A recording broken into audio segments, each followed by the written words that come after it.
All right, let's talk about self-improvement. You know, when we think about getting better, what's the first thing that comes to mind? It's always about adding something, right? A new habit, maybe a new skill, a new morning routine. But what if the real path to change isn't about adding at all, but subtracting? Today, we're going to dive into a pretty radical idea that kind of flips the whole self-help world on its head. And this one question, right here, is the key to the whole thing. I mean, think about it. The entire self-help industry, it's all built on this promise of becoming something else. You know, becoming more productive, more confident, more disciplined. But this approach, it asks something way deeper. What if the goal isn't to become more, but to unbecome all the stuff that's holding you back in the first place? So this brings us to what our source material calls the improvement trap. And it's exactly what it sounds like. It's this endless cycle of just adding more and more and more. It's kind of like trying to install brand new software on a computer that's already completely overloaded and glitching out, you know? The problem might not even be the new software you're trying to add, but all those old programs still running in the background. Yeah, this probably looks pretty familiar, right? I mean, have you ever felt like you're just on a hamster wheel of self-improvement? That's the additive model, right there in a nutshell. And look, we're all drawn to it because it feels proactive. It feels like we're doing something productive. We just keep adding new habits, new affirmations, new routines, really just hoping to paper over the parts of ourselves we don't really like. The whole idea is that if you just pile on enough good stuff, the bad stuff will, just magically disappear? But, you know, most of the time, it just gets buried under even more layers.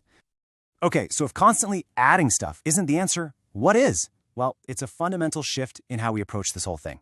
Instead of just layering on new beliefs, this model says, let's focus on removing the underlying identities that make us feel like we need those new beliefs in the first place. And this comparison really makes the difference pop. So the additive model, that's all about installing new software on top of everything else. But the subtractive model, it's about removing what's no longer needed. And this is the crucial part. We're not just talking about removing bad habits, like biting your nails. No, we're talking about letting go of entire identities. Things like the person who has to be productive all the time, or the one who always needs to be the expert in the room. Those are the things that require constant work to maintain. This chart is a perfect example of how this works in practice. So on one side, you've got your standard affirmation, right? Something like, I am worthy. The goal here is to install a new belief. But now look at the clearing statement. It does something totally different. Instead of adding, it removes. The statement, nothing about my worth requires effort, doesn't try to convince you of anything new. Instead, it just shines a light on a hidden belief that's already there, the idea that you have to constantly earn your worth. It's all about just seeing the code that's already running the show.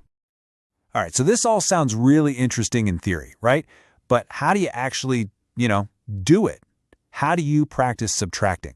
Well, the source material lays out a really specific 21-day system designed to put all of this into practice, and it's called the Unbecoming.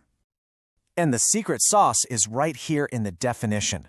The whole point is to expose and loosen these identities we're carrying around, but not by fighting them.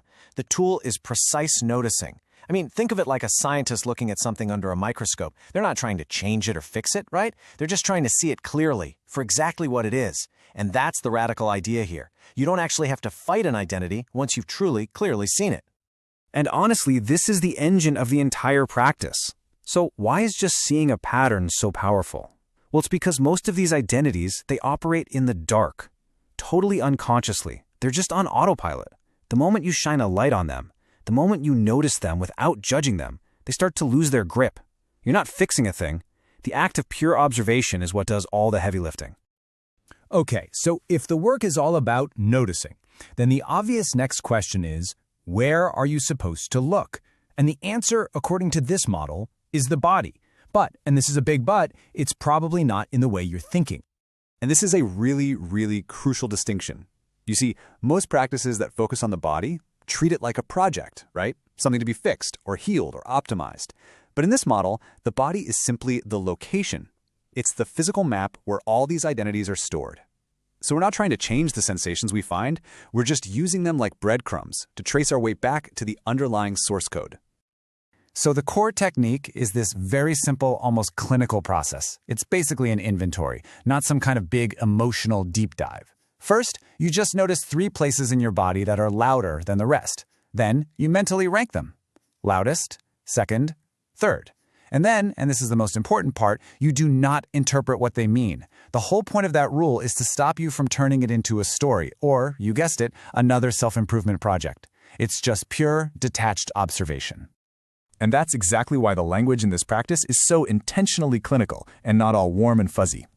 Words you might be used to, like feel into this or release that, they're totally avoided. Why? Because they create a goal. They imply there's something to fix. But the language here, words like loudest or where it lives, it's all about precision. The objective isn't to feel better, not at first. The objective is to see more clearly. This whole 21-day journey is broken down into 3 really distinct phases. Each 7-day chunk has a very specific purpose, and it's designed to guide you from just seeing these patterns for the first time to eventually just allowing them to dissolve on their own. So here's how those 21 days break down. The first week, days 1 through 7, is all about recognition. This is where you're just learning to see the identities that have been quietly running your life, maybe for years. Then days 8 through 14, you move into loosening. And this is a really subtle shift. You go from just seeing to actively giving those identities permission to just stand down. It's not about pushing them away, it's more like a gentle release.